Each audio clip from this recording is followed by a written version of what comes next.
Somerville. Even the name sounds a bit mysterious. Indeed, when I first saw the game announced way back in June of 2017, I was extremely excited. The reason for that excitement was the people behind it. Dino Patti, co-founder of Playdead, had jumped ship and co-founded Jumpship, a new studio based in Guildford with UK film animator Chris Olsen. Playdead, of course, made Limbo and the incredible Inside, which is one of the very few games I've awarded a 10 out of 10. So as one might expect, as a lover of these sorts of games, I had extremely high hopes. Were they satisfied? Let's find out together in this spoiler-free XboxEra review of Somerville.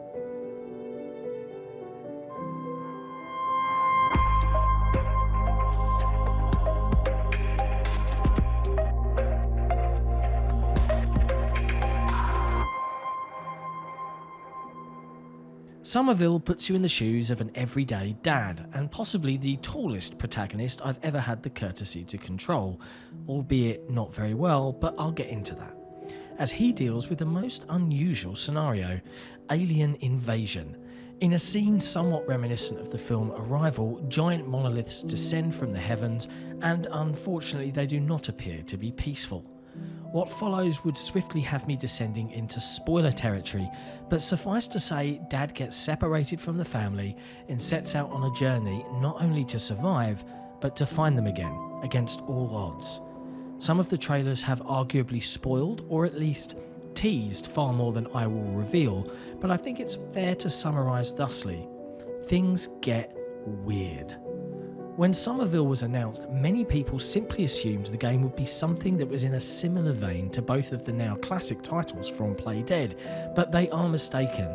It does have some similarities, but firstly, the game isn't confined to a 2D plane, and secondly, it's not really about puzzles or platforming, though the former does crop up every now and then. Instead, the only real similarities I can truly draw for fans is firstly the broad strokes, concept art in motion painted style of the presentation. Whilst the colours are somewhat muted, it is absolutely gorgeous to look at. It's not for everyone, but it ticked the boxes for me.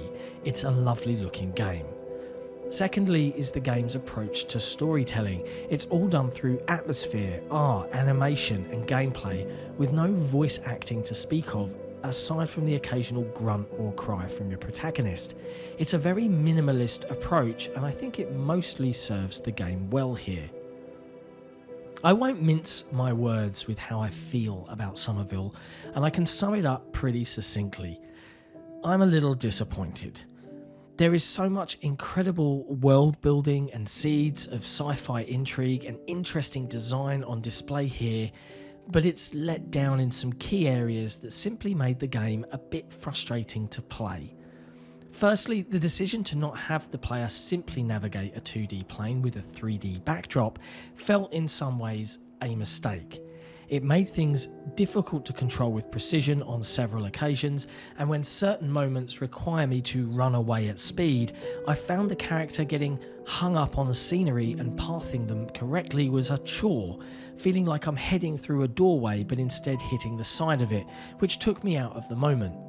Fans of Tarsier Studios' first venture into their Little Nightmares franchise will be used to the downsides of this setup and how it feels, though they did go to great lengths to improve it for the sequel.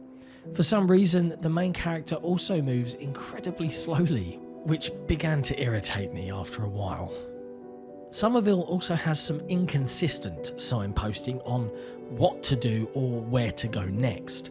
Sometimes the game will mark a path or an object with the colour yellow in some fashion, which at the start of the game felt reliably placed and fairly obvious, and as a player I thoroughly appreciated. However, as things progressed, that signposting for players became less frequent, more obscure, and in some cases went missing entirely. One particular section had me puzzling around with certain physics elements for some time, with an additional area and an obscure puzzle seemingly needing to be solved in order to progress. Wrong!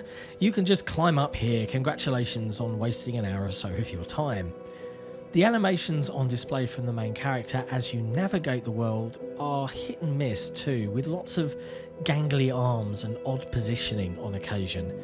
Perhaps that's what it really is like being that tall, but in truth it just occasionally looked a bit strange. Some of the NPC characters, including the family dog, also get stuck, walking on the spot and forcing you to abandon him. Just push forward. Don't worry, the dog catches up.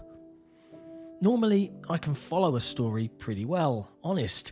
Heady sci-fi is my jam, and I think I get what was going on, but even once the credits rolled, I'm not entirely sure I fully understood it all. Again, I won't spoil things in any way here, and I'm very curious to see the discussion regarding the overall plot on forums and message boards following the game's release. Again, without going into too much detail, there are persistent light and sci-fi-esque puzzles and obstacles throughout the game, and the effect used to display them in the world is very cool indeed. Somerville is full of varied and ambitious locations, from being lost in the woods or alone in dark, foreboding cave systems, to the grand stage of a music festival long since vacated following the invasion, or motorways full of abandoned vehicles as the population has fled to find shelter. It paints a bleak world where humanity has seemingly been utterly defeated, but there are lovely little moments and seeds of hope along the way, despite being hunted by our mysterious invaders.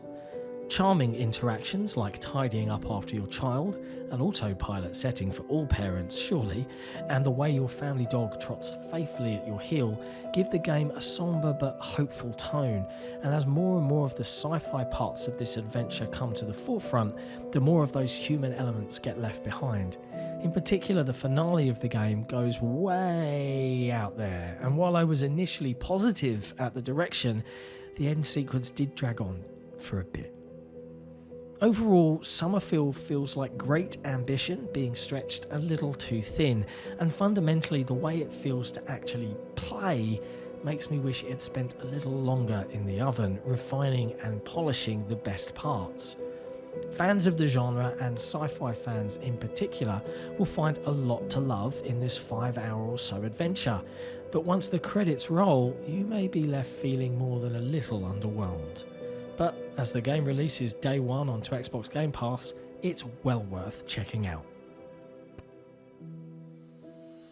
Thanks for watching. If you enjoyed this review, be sure to hit like, hit subscribe, and hey, why not ring that notification bell so that we can notify you when we're dropping some fresh content. And we'll see you next time.